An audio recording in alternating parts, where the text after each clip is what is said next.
Bienvenido a Deseo que Sanes Podcast, un espacio donde exploraremos los desafíos cotidianos que todos enfrentamos desde una perspectiva psicológica.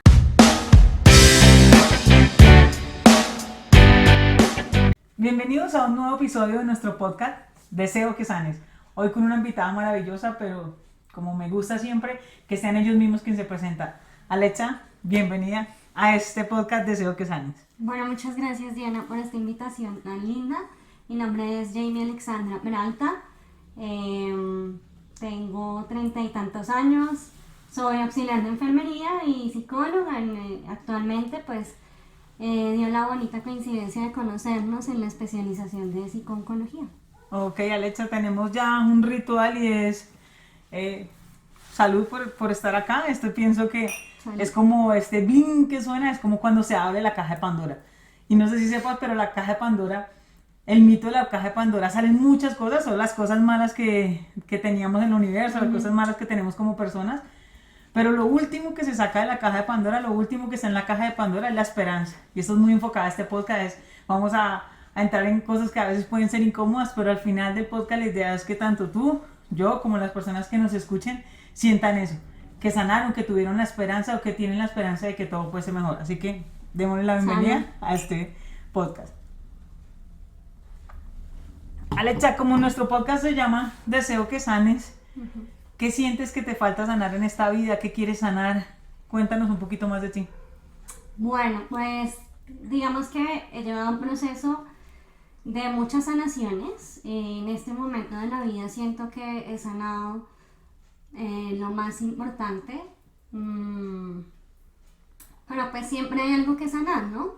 A medida que pasa la vida, pues uno tiene dificultades y pues en mi vida, mi historia es que nací con paladar hendido, pero tuve la fortuna de tener una madre que se encargó muy bien de que esa condición no se convirtiera en mi vida en una limitación para ser quien soy hoy, y por eso mi historia hoy quiero contarla enfocada pues en esa labor tan bonita que hizo mi mamá a lo largo de la vida, pues para que yo pudiera desenvolverme en un mundo en el que a veces no se entienden muy bien las diferencias, a veces se castigan, a veces no se entienden, bueno, y muchas situaciones, sobre todo en la niñez, que pues cuando uno tiene una condición especial es difícil de entender para los demás niños y muchos adultos. Ok, bueno, vamos por partes. Como nosotros lo vemos desde el lado médico, vamos por partes y les expliquemos por favor a las personas que nos ven qué es paladar hendido o hundido, como algunos los llaman. Bueno, paladar hendido, digamos que cuando uno dice paladar hendido, muchas personas piensan en las personas que tienen labio leporino, y son dos condiciones muy diferentes. Uno puede nacer con paladar hendido, es decir, que el paladar blando, cuando tú naces no lo tienes y se tiene que reconstruir, y el labio leporino, pues es que falta como esta parte del labio y a veces está muy relacionado con paladar hendido. Yo nací solo con paladar hendido. Esto es un proceso pues que no se puede identificar en una ecografía muchas veces. Es un proceso que pues médicamente tiene unas intervenciones quirúrgicas pues a las que fui sometida y que requiere de terapia casi que toda la vida del lenguaje. Entonces vamos a ir paso a paso. Ajá. Sé que es un tema un poco a veces complejo, agradezco que lo permitas que lo toquemos, porque nos va a pasar muchas veces, y bueno, obviamente tu patología estuvo un poquito más, pero a veces nos juzgan mucho por las diferencias, y es que qué complejo es que queremos que todos seamos iguales, ¿sí? A veces somos un poquito duros con la manera que juzgamos a las personas, pero entonces vamos a ir transitando por ese camino, y es cuando tomaste conciencia de, venga, tengo algo que me hace diferente a los demás. Cómo fue pasar en el colegio, los niños, a veces los niños en su misma inocencia son bastante crueles y son cosas que uno cree que no, es un chiste de niños, por la mente lo marca, como en qué momento tomas conciencia de soy diferente o tengo unas condiciones médicas que me hacen un poco diferente a los demás. Precisamente eso que tú mencionas, cuando entra uno al colegio, me acuerdo pues del colegio, no me acuerdo del jardín o la escuela, que era en mi caso la primaria. cuando empiezan a remedar, ¿no? A imitarte. Entonces, no se escucha nada bonito y uno se siente demasiado expuesto. Bueno, lo menciono yo en mis palabras ahora técnicas, pero en ese momento era, me sentía muy triste, ¿sí? Me sentía muy vulnerada, pero nuevamente pues ahí estuvo mi mamá siempre. Entonces yo le contaba, ella, una de sus grandes cualidades es que generó una comunicación muy bonita entre nosotras, y yo tuve la fortuna de tener la confianza de contarle siempre lo que me pasaba en el día a día. Entonces cuando yo le contaba lo que pasaba, ella empezó a darme muchas herramientas como para enfrentar esa situación, aunque pues obviamente como ser humano muchas veces no es fácil. Que los niños te digan mongólico, por ejemplo, que es una palabra que, hoy la digo con, digamos que con menos dolor, pero dolía mucho, en su momento dolía mucho eso. Yo pienso que si yo fuera mamá, la verdad lo voy a decir, va a sonar que yo soy muy boba, pero no, yo no, anda, no, cualquiera que le diga eso, ay, le da su golpe para que sea serio, porque es que si las personas supieran lo que lo marca a uno un comentario de ese tipo de cosas, no lo harían, pero verdad, y a veces nosotros que ya tenemos pacientes en consulta vemos como 4 o 5 frases que les dijeron de pequeños, cómo los marca el que usted está muy gordo, el que usted da la diferencia, tal vez esa palabra tan desagradable que utilizan muchas personas como mongólico, como anormal, de verdad, duele muchísimo. Llega y uno como uno que le dice a la mamá, mami, no quiero volver al colegio, que cómo hacías con eso, Alex, porque siento que es tú lo narras y yo lo hablábamos ahorita cuando narrabas parte de tu historia detrás de cámaras que siempre hablamos un tiempo, siento que se me arrugaba ese corazón y yo decía como, ay, creo que no estoy preparada para este podcast, mi madurez mental no me lo permite, pero ¿cómo hiciste? Pues mira, yo no recuerdo como un hecho como tal, eran muchas ocasiones porque ahí también depende mucho de cómo es la crianza de cada uno de esos niños que digamos que no tenía como esos valores de respeto, ¿no? De respetar las diferencias. Si tú como padre o madre le enseñas a tus hijos a respetar las diferencias, pues creo que los niños pues eso lo van a reflejar. Entonces pues nada, yo llegaba en su momento, le hablaba a mi mamá, a veces ni siquiera yo llegaba a contarle, sino que ella identificaba que yo estaba, que mi ánimo era diferente y empezaba a preguntarme, ¿y qué pasó? ¿Y qué le dijeron? Entonces, no, mire, usted no es una persona diferente, usted tiene que siempre tener la seguridad de que es una persona que tiene las mismas condiciones que ellos, siéntase segura, no le dé pena hablar, muchas herramientas que incluso me hacen hoy pararme frente a una cámara porque no es fácil, ¿no? No es fácil exponerse pues al ser humano. El ser humano pues tiene todos sus variabilidades, depende mucho de cada historia. Uno pues hoy en día entiendo que no puede entender cuál es la situación del otro y ponerse en el lugar del otro. Eso es algo que pues hoy no puedo esperar, pero siempre fue el acompañamiento de mi mamá. Siempre hubo personas también, pues hubo amigos, ¿sí? Hubo amigos de la escuela, hubo amigos del colegio, que ni siquiera mencionaban eso, ni siquiera lo nombraban. Y pues así fue pasando la vida y afortunadamente pues por ese gran acompañamiento de mi mamá y terapeutas también del lenguaje que tuve, psicología en la infancia. Yo no me acuerdo de mi psicólogo en la infancia, pero mi mamá a todo lo que le decían que tenía que llevarme para que mi calidad de vida fuera mejor, pues ella lo hizo, aún con muchas limitantes socioeconómicas. Alex, qué les podemos decir a las mamitas que están pasando por ese momento? Si uno ve las estadísticas de pacientes con paladar hendido o hundido como algunas personas lo llaman, no son muchos los que tienen tratamiento, no son muchos los que tienen la probabilidad de tener esa intervención conjunta, no solo del médico, del cirujano, del psicólogo, dentro de las mismas limitantes que tenemos, sin contar en la parte quirúrgica. ¿Qué herramienta les damos a esas mamitas?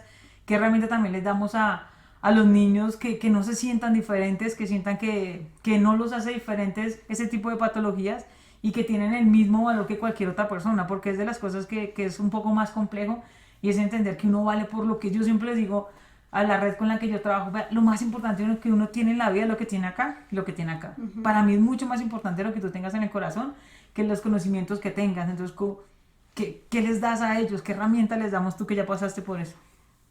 Pues a las mamitas, bueno, mi mamá, digamos que sería mejor hablándolo a ella, pero de lo que he aprendido que ella hizo fue ser muy perseverante, ser muy dedicada y disciplinada. Como les digo, esto es de terapias, de el que a mí en este momento no se me note tanto en algunos contextos el que tengo paladar hendido, es gracias a la terapia. Y ella pues tuvo que, digamos que, organizar su vida laboral y su vida en todos los aspectos para que 2 o 3 veces a la semana pudiera tener mis terapias de lenguaje, para que pudiera tener mis tratamientos odontológicos. Esto genera otras condiciones como por ejemplo pues a nivel auditivo.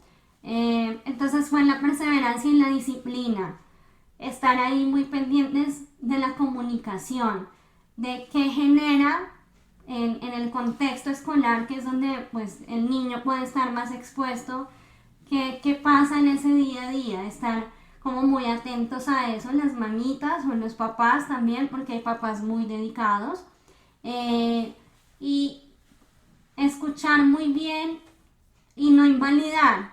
Ya desde el contexto psicológico pues tenemos que hablar de la invalidación, y es que a veces las mamitas podrán cometer pues el error, ¿sí? Si el niño llega y le dice, mamá, me dijeron esto, me dijeron lo otro, y pues si usted como mamá o papá le dice, eso no es nada, pues estaríamos cayendo en una invalidación, porque entonces no sabemos y no exploramos cuáles son los sentimientos y qué es lo que le hace sentir a ese niño o a esa niña lo que está viviendo.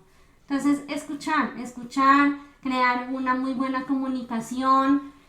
Si tienen una fe, pues también, y si tienen las formas de educarse en esto, hoy en día creo que tenemos la ventaja de estos medios de comunicación en donde podemos informarnos. Hay ya muchas redes sociales de mamás o de niños con paladar hendido y labio leporino. Entonces también pues creo que esto es una buena herramienta hoy en día que nos puede ayudar. Y pues si algún niño, niña o adolescente está escuchando esto, también que sepan que no hay, aquí el problema no es económico. Uno también tiene que poner de su parte, ¿sí? Esto es una condición que digamos que va a ser limitante hasta donde tú quieras que sea limitante. Uno elige qué tanto quiere que la dificultad o la diferencia sea protagonista en su vida. Lo conejo también con el cáncer, ¿no?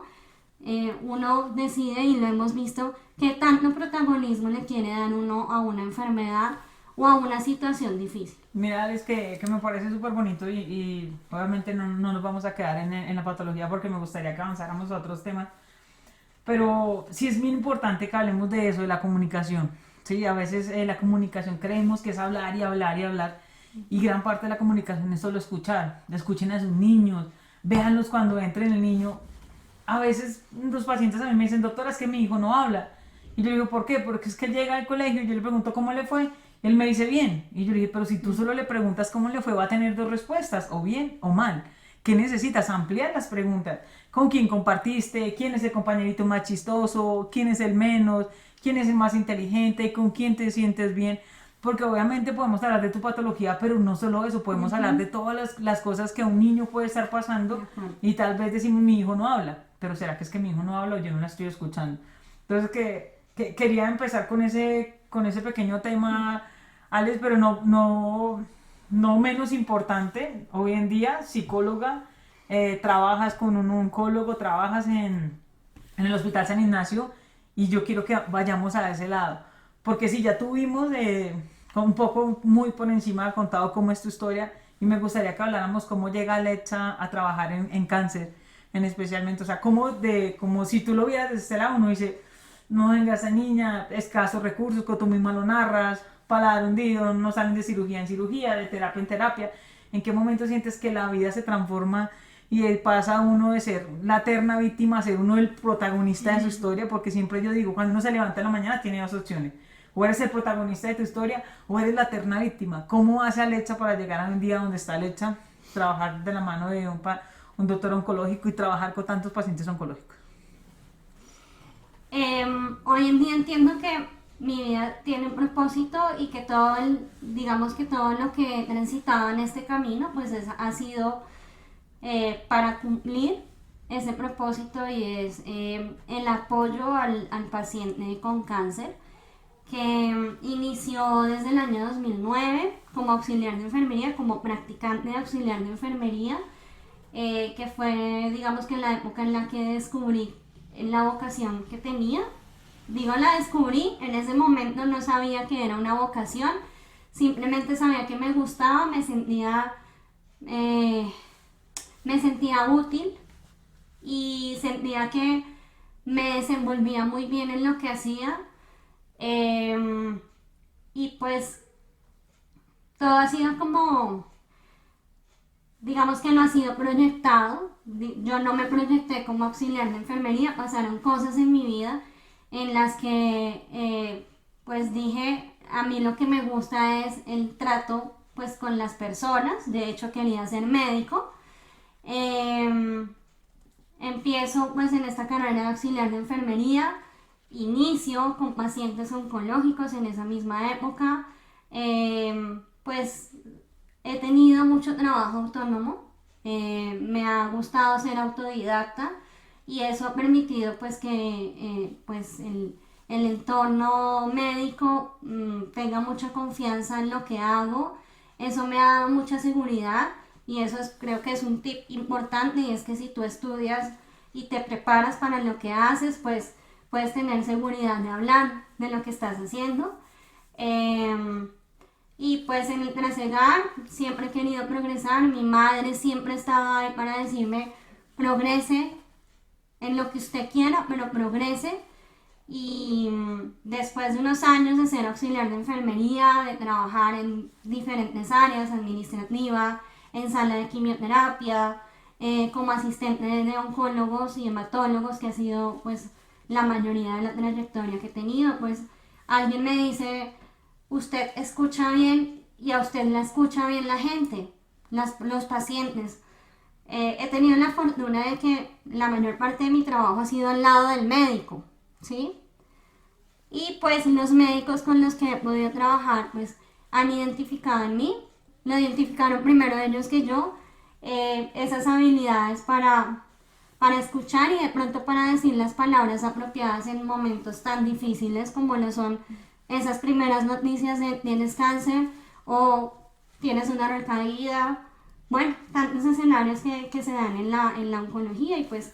Perdón, Alexa, quisiera apostarte ahí en algo que dices que me parece bien bonito, y es, a veces hay muchas capacidades que las personas identifican primero en uno que uno mismo. ¿Sí? Y como yo obviamente creo en Dios, respeto la religión que cada uno procese, pero siento que no hay casualidades, y siempre en estos podcasts que hemos pasado, siempre llegamos a un tema importante, y es el sentido de vida. ¿Sí? A veces el sentido de vida uno lo encuentra, a veces el sentido de vida uno lo encuentra. Pero entonces si empezáramos a hacer un hilo conductor, es muy bonito cómo pasa eso, cómo pasas de tener una enfermedad, luego pasas a hacer auxiliar de enfermería, y cómo luego dices, venga, ¿en qué momento llega la psicología también como una manera de sanar? Y también quiero hacer esta reflexión. A veces muchos pacientes nos dicen, yo no sé qué quiero hacer con mi vida, ¿sí? Tampoco me voy a sentar a esperar pues que me va a llevar del cielo, si me va a llevar el sentido de vida, pero el sentido de vida literalmente lo encuentra uno, o sea, es eso que lo apasiona a uno. Yo siempre digo, cuando me preguntan a qué me debo dedicar, a lo que tú harías así no te pagaran. Entonces el sentido de vida también es importante, y no crean que porque de comienzo tuvieron una limitante es que ya no van a poder. Lo digo también para las mamitas que tienen niños autistas, que muchas me escriben, ¿qué vamos a hacer? ¿Yo qué puedo hacer? ¿Qué hago con mi niño? Yo, déjalo ser, es niño, déjalo que pase las etapas. O sea, tú ya estás pensando si se va a casar, si no va a casar. Entonces déjalo ser, no solo los pacientes con tu patología, los niños autistas, los niños con problemas del neurodesarrollo. Dejen ser los niños en cada etapa, déjenlo ser. O sea, el niño no ha ni crecido y ya, ay, ¿qué será que se va a casar? ¿Va a ser futbolista? Déjenlo que sea lo que quiera hacer. Entonces, y así mismo va a encontrar el sentido de la vida, porque a veces el sentido de la vida se pierde es por eso, porque los papás quieren imponer el sentido de vida que ellos creen. Que el sentido de vida es lo que tú dices, lo encuentra uno. Y Ay, perdóname sí. que te interrumpa, pero es dejarlo ser y es creer. Es creer en esas personas, en esos niños o niñas, y es saber identificar esas capacidades que tienen para ir potenciándolas, ¿sí? Porque si tenemos un acompañamiento adecuado de padres o pues quienes estén a cargo de estas personas o de personas que tengan alguna condición de discapacidad, y creo que no es solo alguien que tenga condición de discapacidad, es en los hijos como tal, ¿sí? Porque realmente necesitamos padres y madres que crean en sus hijos y como tú lo dices, que los dejen ser, obviamente siempre con un acompañamiento responsable y obviamente siempre poniendo límites porque son importantes. Y mira que no solo también de niños, sino también uno de grande. Yo te quiero contar una experiencia que a mí me pasó. Yo llegué a hacer la práctica de una empresa en la que trabajo hoy en día y cuando yo llegué a mí no me gustaba hablar en público. De por sí estar acá a mí me da nervios, aunque no parezca, me da muchos nervios. Y no me gustaba hablar en público, realmente no sabía que me gustaba o que se me daba o que la conexión. Y cuando yo llegué, yo dije, bueno, ¿yo qué voy a hacer en una empresa de juegos de sortilla, sabes? Yo siempre dije, ¿será que qué voy a hacer? Adivinar los números de chance, adivinar los números que vendrán después. Siempre yo pensaba esto, pero no me abría a otro tipo de cosas porque mi mente siempre está, quiero ser una psicóloga clínica, quiero ser una psicóloga clínica. Y llegué a ese espacio y recuerdo mucho a un tiempo que yo vi a mi jefe cuando me dijo, bueno, de ahora en adelante a usted le toca hacer charlas. Y yo, ¿qué? O sea, ¿qué charlas? ¿Cómo? Entonces empieza, hay una frase que a mí me gusta mucho de una película que se llama Kung Fu Panda y él dice, uno termina encontrando su destino en el camino que toma para evitarlo.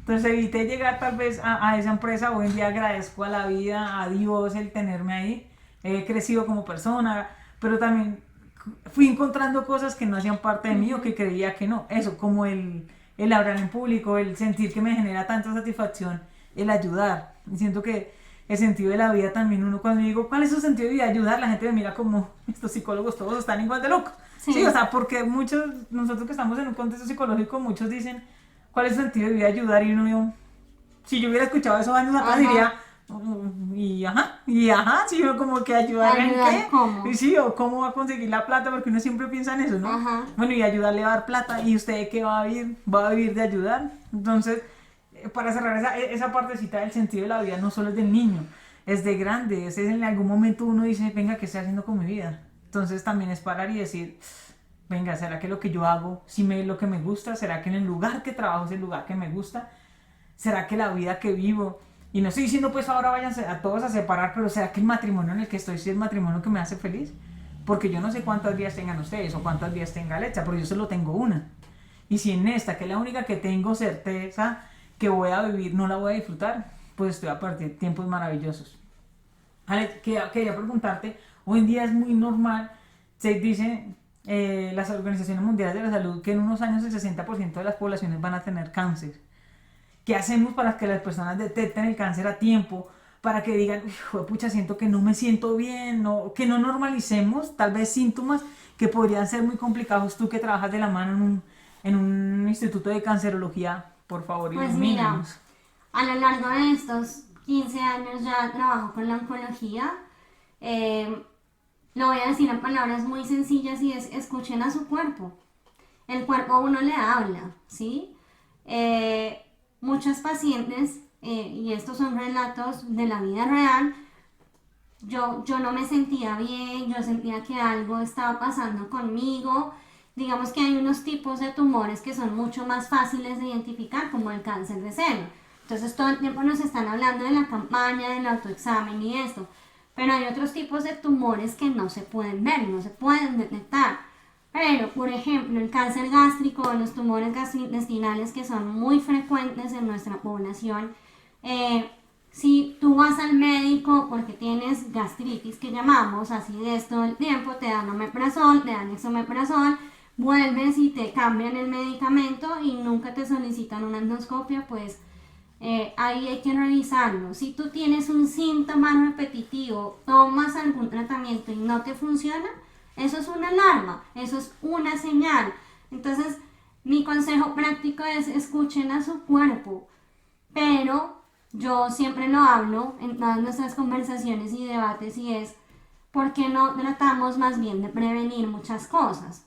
El cáncer no tiene una sola causa. El cáncer es un conjunto de variables y muchas son variables externas. La alimentación, el estrés, el sueño, ¿sí? Uno a veces dice, mira, solo hay una y voy a comer todo lo que quiera comer porque es que eso es disfrutar la vida.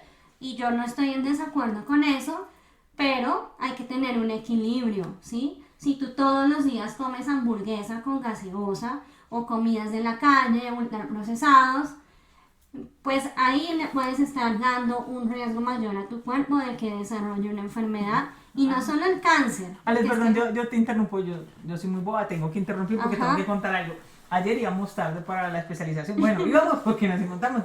Yo iba corriendo así, llegué al ascensor, pero de verdad súper estresada porque teníamos ayer parcial, entre otras cosas. Ay, bueno, les contaré en otro podcast lo del parcial de ayer. Entonces, entré al ascensor así, pero que subiera, y cuando llegó Alexa con toda la calma del mundo, así venía.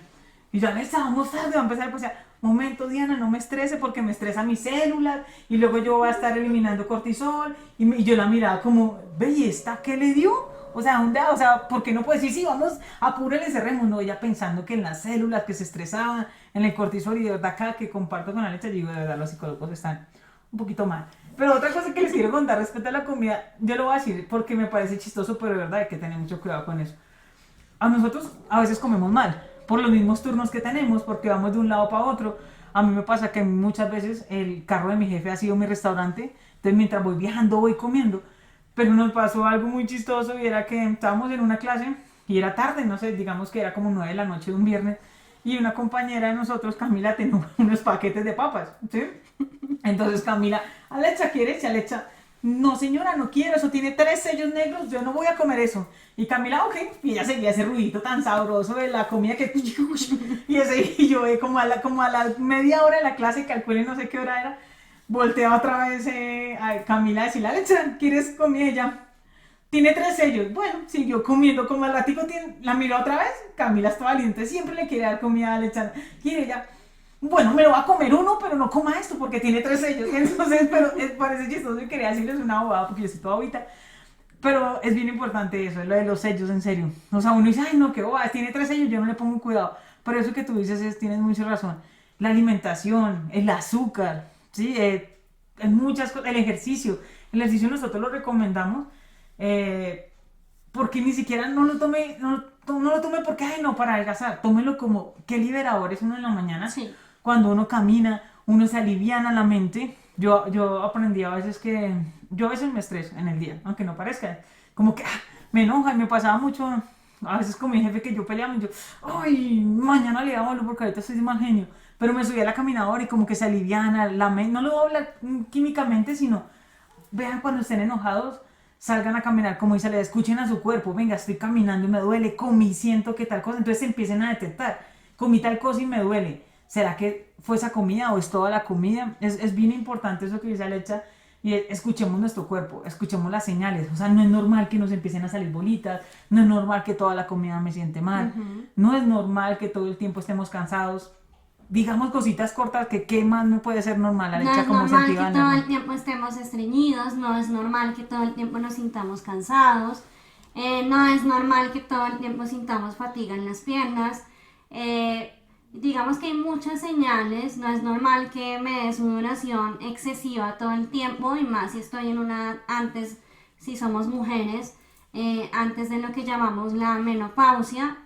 Y pueden haber muchas y aquí el tema no lo tomen tampoco como que yo no tengo plata y no puedo ir al médico, porque piensen ustedes que ese momento en el que pueden ir y no lo hacen, después ya puede ser una enfermedad, vuelvo y digo, no solo cáncer, diabetes, hipertensión, enfermedades renales, hay muchas enfermedades aparte del cáncer que pueden ser muy limitantes, entonces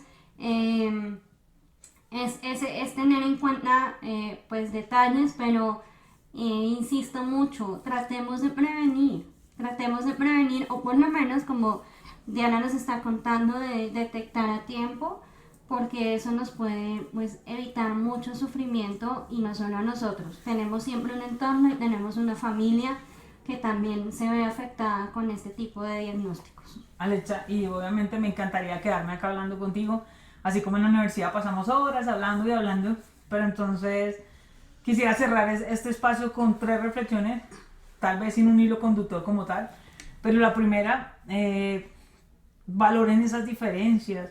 Yo, es más, voy a patentar una norma que se llama la norma de los 10 segundos. ¿Qué quiere decir? No le diga a otra persona algo que no pueda arreglar en 10 segundos. Por ejemplo, no le diga a usted cómo está de gorda, porque en 10 segundos no lo va a cambiar. Sí, no le diga a usted cómo es de feo, pues esa es la carita que uno tiene, mija, pues esto es lo que hay, sí, o sea, también. Entonces, ese tipo de cosas uno cree que no, usted cómo está de feo, usted cómo está de gorda, usted cómo es de bajita, eso no lo va a cambiar en 10 segundos. En 10 segundos, ¿qué puede cambiar? Oye, se te bajó la cremallera, tienes mal puesto el saco. Voy a patentar la norma de los 10 segundos. Valoremos las diferencias, seamos un poquito más empáticos con ese tipo de cosas. 2, el sentido de la vida. Busquen un sentido de la vida. Yo lo dije en el podcast pasado, en el episodio pasado, y lo diré siempre. Eso es lo que lo hace a uno levantar en la mañana. Y 3, escuchemos nuestro cuerpo, escuchémonos a nosotros mismos. Es más, mira, voy a hacer una promesa acá con todos mis radioescuchas, diría mi hermana. Voy a bajar de peso, ahí está Alexa. Ya no voy a comer paquetes, que a veces Alexa me ve comiendo paquetes cuando llego corriendo. Ojo, porque la palabra no, tiene no, poder, y la palabra hay que cumplirla, Dianita. Claro que sí, la voy a partir de hoy vamos a ponerlo acá. Y qué bueno que mencionas eso, porque lo hablamos también en nuestras conversaciones, y es la coherencia. Y si yo estoy hablando de hábitos de vida saludable, pues yo no puedo, y por eso también lo del estrés. Entonces, claro, esto que yo estoy hablando hoy después de 15 años, pues es a lo largo de este trayecto de vida. Yo no sé si a mí me va a dar un cáncer, ¿sí? Puede que yo me cuide, puede que yo cumpla con todas estas hábitos de vida saludable, pero igual hay cosas genéticas que son inevitables. Entonces, yo lo que digo es, listo, pero si me tiene que dar una enfermedad, por lo menos yo voy a estar tranquila que hice lo posible para que o esa enfermedad me llegue a una edad, pues digamos que más alta, o de pronto no sea una enfermedad tan agresiva. Entonces, muy importante el autocuidado desde todos los puntos de vista. Muy importante que no le demos tanta importancia a cosas que a veces no lo meritan. El estrés, y lo veíamos en una clase hace poco, el estrés puede causar daños que no nos damos cuenta, que no nos imaginamos. Y a veces el estrés, pues existen las dificultades, claro, pero no le demos más importancia de lo que merecen las situaciones difíciles. ¿Tiene solución? No tiene solución. ¿Puedo hacer algo hoy o no lo puedo hacer? Y eso que puedo hacer, pues llevémoslo con calma. Llevémoslo, que la vida misma se va encargando de poner muchas cosas en orden y de poner el equilibrio. Y esa es la palabra que yo sí quiero que les quede acá a quienes están escuchando esto, y es el equilibrio. Si ustedes tratan de llevar en equilibrio todas las cosas y las áreas de su vida, creo que van a tener una vida más placentera. Alex, y no podíamos terminar sin decir muchas gracias. Es un placer de veras tenerte. Tengo la fortuna de tenerte viernes y sábado para molestarte y molestarte. Me alegro que hayas podido sanar ese pequeño momento de vida que tuviste. Y también quiero dejar esa reflexión. Si algo de este podcast les resonó, es porque era el momento de sanar. Pero si de pronto ven el podcast y no pasa nada. Ahora todas las cosas llegan en su momento. En su momento puede que alguien haya escuchado este podcast y diga, siento que me sana, siento que me sirve. Entonces, me alegro que hayas podido sanar. Deseo que las personas que nos están escuchando y que nos están viendo sanen eso que tienen. Y lo más importante, para que mi community manager no me regañe, síganme en mis redes sociales, @deseoquesanes, Instagram, YouTube y TikTok. Muchas gracias por escucharnos. Gracias a ti por venir. Gracias.